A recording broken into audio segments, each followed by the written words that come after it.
বছরের শিশু ক্ষুদিরামকে মায়ের স্নেহে বড় করলেন অপরূপা দেবী। ক্ষুদিরামের কাছে তিনি তার মা।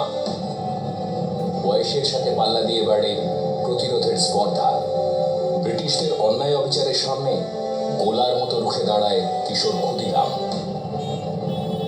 ভারত মায়ের প্রতি কর্তব্য পালন করতে এগিয়ে আসে 16 বছরের সাহসী ক্ষুদিরাম। যোগ দেয় বিপ্লবীদের দলে। হত্যা করার জন্য আমার প্রফুল্লর সাথে আরেকজনকে লাগবে।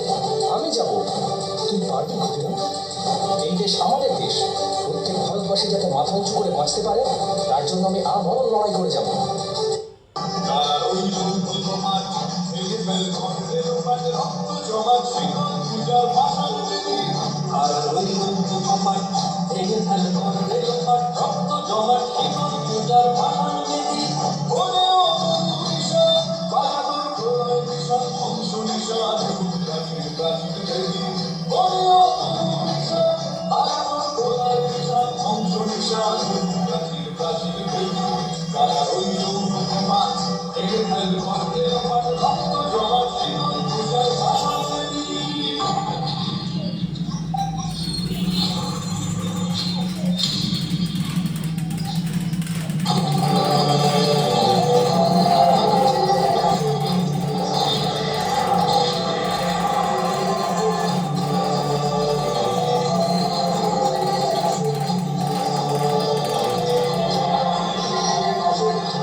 তোমার বয়স কম, তুমি যা করেছো সেটা অস্বীকার করো, প্রাণে বেঁচে যাবে।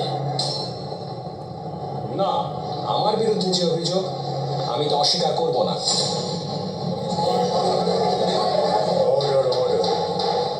ক্ষুদিরাম বসুকে